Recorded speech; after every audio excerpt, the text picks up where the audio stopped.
¿Y si te dijera que el mismo diseño básico que impulsó a un Chevrolet en 1955 sigue latiendo de una forma u otra bajo el capó de los coches más potentes que se fabrican hoy? Durante casi 70 años, un puñado de ingenieros ha estado resolviendo el mismo problema una y otra vez. ¿Cómo convertir explosiones controladas en algo que se sienta como pura emoción cuando pisas el acelerador? Y en ese camino hubo motores que fallaron de formas espectaculares, decisiones de diseño que parecían una locura en su momento y terminaron siendo geniales, y errores tan caros que todavía hoy hacen temblar a los propietarios cuando escuchan un ruido extraño en el motor. Hoy vamos a desmontar, literalmente, la historia del motor V8. Vamos a entender por qué existe, cómo funciona por dentro, qué es lo que más se rompe y por qué, y qué tienes que hacer si quieres que el tuyo dure 300.000 kilómetros sin dejarte tirado en la carretera. Bienvenidos a The V8 Garage. Para entender por qué el V8 se convirtió en una leyenda, hay que retroceder hasta los años 30, cuando Ford lanzó el Flathead V8 en 1932. En aquella época, casi nadie fabricaba motores de 8 cilindros para coches de uso normal. Eran cosa de marcas de lujo carísimas. Henry Ford quería democratizar la potencia, ofrecer un motor grande y suave, a un precio que la clase trabajadora pudiera pagar. Fue una apuesta arriesgada porque fundir un bloque de 8 cilindros en una sola pieza era un desafío de fabricación enorme para la época. Pero funcionó, y ese motor cambió para siempre la industria automotriz americana. 2 décadas más tarde, en 1955, Chevrolet presentó el Small Block, un motor tan bien diseñado que su arquitectura básica sigue viva en los motores LS y LT que Chevrolet fabrica en la actualidad. Ford respondió con sus propios V8. Dodge desarrolló la familia Hemi con sus característicos cabezales de cámara hemisférica. Y así nació una rivalidad que todavía hoy llena los talleres de discusiones apasionadas.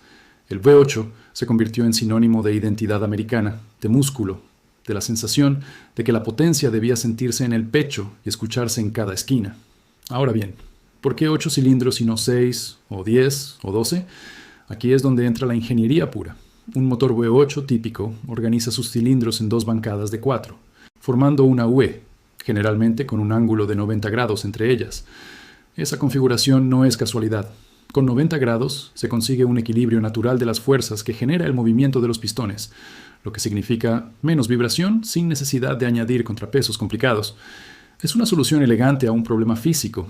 Cuantos más cilindros, más suave es la entrega de potencia, porque siempre hay una explosión ocurriendo, o a punto de ocurrir, pero también más piezas móviles, más fricción y más peso. El V8 encontró el punto dulce entre potencia, suavidad y practicidad mecánica. Piensa en la cilindrada, que es simplemente el volumen total que barren todos los pistones dentro de sus cilindros, como el tamaño de los pulmones del motor.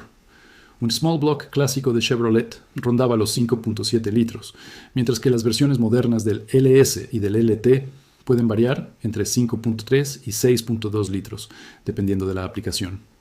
Más cilindrada generalmente significa más capacidad para quemar combustible y generar potencia.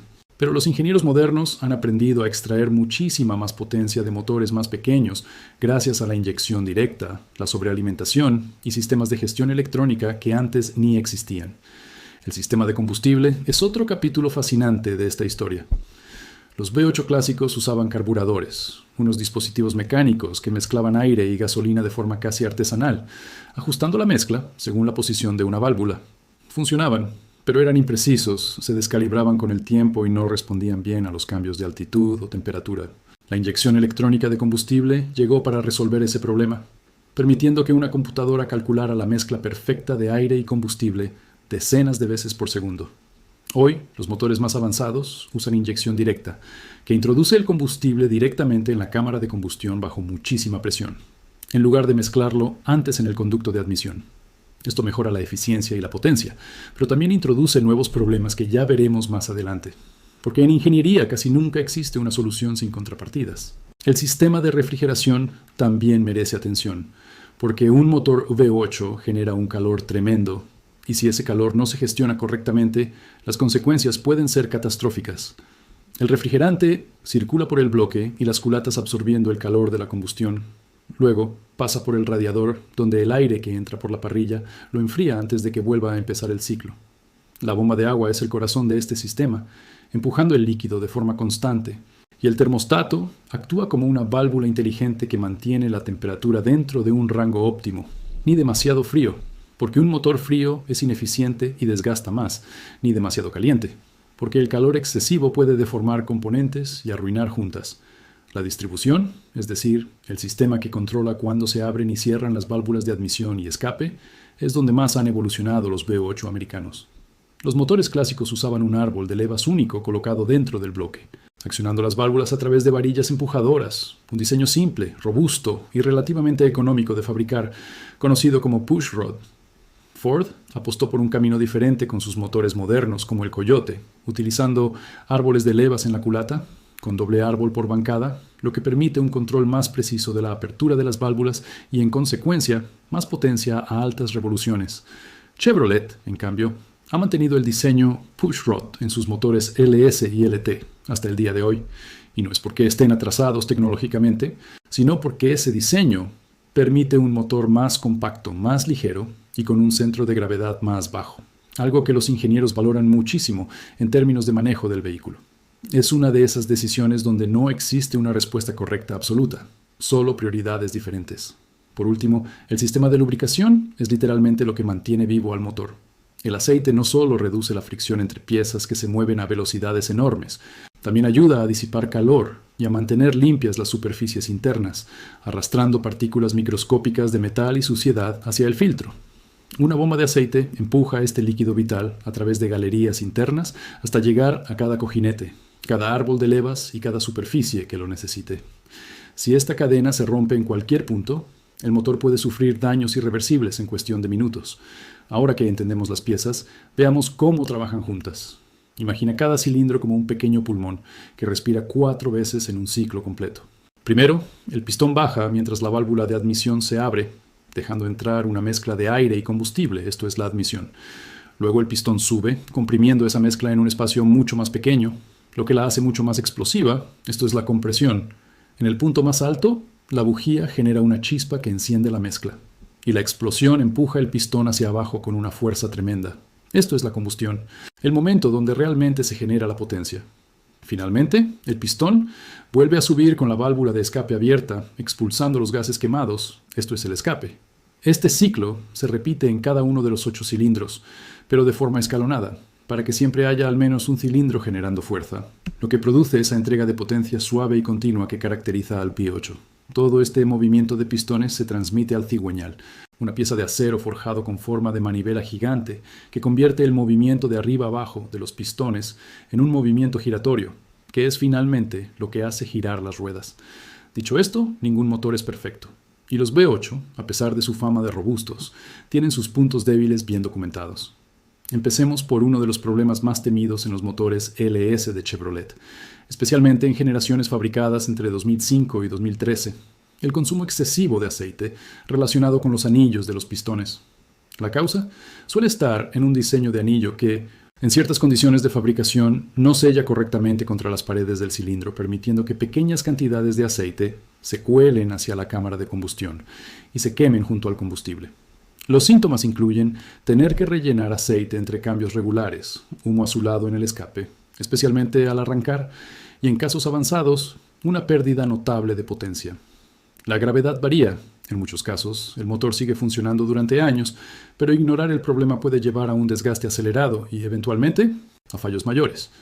Repararlo correctamente casi siempre implica desarmar el motor para reemplazar los anillos, un trabajo intensivo que puede costar entre 1.500 y 4.000 euros dependiendo del taller y la región, aunque existen aditivos temporales que algunos mecánicos recomiendan para reducir el consumo, mientras se planifica una reparación definitiva. En los motores Coyote de Ford, uno de los dolores de cabeza más comunes tiene que ver con las bobinas de encendido y las bujías, especialmente en los modelos de la primera generación. Entre 2011 y 2014, el diseño de la culata coloca las bujías en una posición donde reciben muchísimo calor y esto puede provocar que se agrieten o que se fundan literalmente con el metal circundante, haciendo que su extracción sea extremadamente complicada. Los síntomas suelen ser fallos de encendido intermitentes, pérdida de potencia y códigos de error específicos en el sistema. La dificultad de reparación aquí es alta, no por el trabajo en sí, sino porque una bujía atascada puede requerir herramientas especiales de extracción y, en los peores casos, hasta reparación de las roscas en la culata. El coste puede oscilar entre 300 y 1.200 euros, dependiendo de cuántas bujías estén afectadas. La prevención pasa por seguir estrictamente los intervalos de cambio de bujías recomendados por el fabricante y nunca dejarlas puestas más tiempo del indicado, porque cuanto más tiempo pasan expuestas al calor, más probabilidades hay de que se peguen. Los motores Hemi de Dodge, especialmente en las versiones de 5.7 y 6.4 litros, fabricadas después de 2009, han sido conocidos por un problema particular relacionado con el sistema de desactivación de cilindros, una tecnología pensada para ahorrar combustible desconectando 4 de los 8 cilindros en condiciones de baja demanda de potencia. El problema surge cuando los componentes de este sistema, especialmente los elevadores hidráulicos, fallan y sus restos metálicos contaminan el sistema de lubricación, provocando daños en cascada dentro del motor. Los síntomas de alerta incluyen ruidos metálicos provenientes del motor, luces de check engine y, en casos graves, pérdida total de potencia en la carretera. Este es uno de los problemas más serios de los que hablaremos hoy, porque cuando los elevadores fallan de forma severa, la reparación casi siempre implica una reconstrucción completa del motor, con costes que pueden superar fácilmente los 5.000 euros. La prevención más efectiva es utilizar exclusivamente el aceite especificado por Dodge y respetar rigurosamente los intervalos de cambio, ya que este sistema es particularmente sensible a la calidad y viscosidad del lubricante. Un problema transversal que afecta a casi cualquier V8 moderno con inyección directa, sin importar la marca, es la acumulación de carbón en las válvulas de admisión. A diferencia de los sistemas de inyección tradicionales, donde el combustible lava las válvulas de admisión al pasar por ellas, la inyección directa introduce el combustible más adelante en el proceso, dejando que los vapores de aceite del sistema de ventilación positiva del cárter se acumulen sobre las válvulas con el tiempo, formando depósitos de carbón.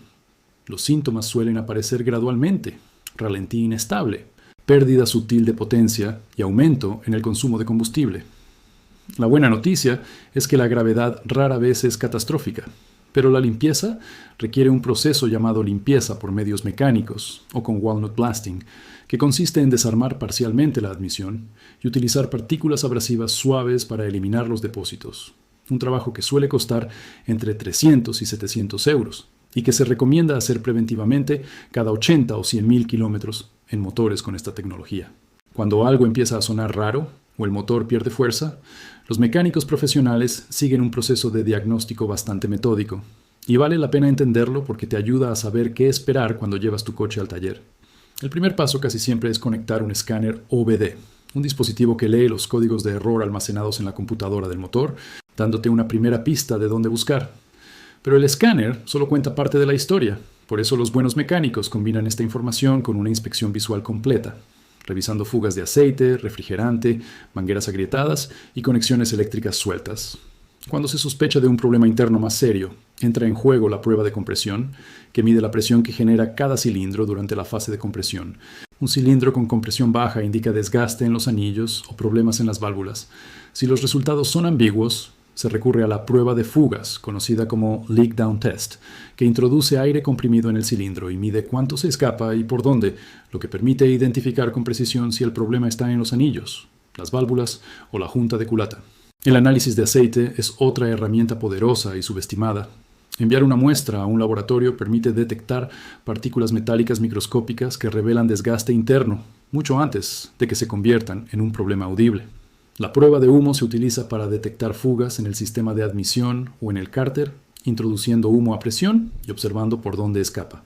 Y finalmente, la prueba de presión del sistema de refrigeración permite detectar fugas internas o externas antes de que causen un sobrecalentamiento. Cuando llega el momento de reparar, la primera pregunta que todo propietario se hace es si puede hacerlo él mismo. La sinceridad aquí es importante. Hay tareas de mantenimiento que cualquier persona con herramientas básicas y paciencia puede hacer en casa, como cambios de aceite, reemplazo de bujías en motores accesibles o cambio de filtros de aire. Pero hay reparaciones que requieren conocimiento especializado, herramientas específicas y, francamente, experiencia para no empeorar el problema, como reconstrucciones de motor, reparación de sistemas de desactivación de cilindros o cualquier trabajo que implique desarmar la culata. La regla general que recomiendan los mecánicos con más experiencia es esta: si la reparación implica abrir el motor más allá de la tapa de válvulas, o si requiere herramientas de torque de precisión y conocimiento de secuencias específicas de apriete, es momento de acudir a un profesional certificado.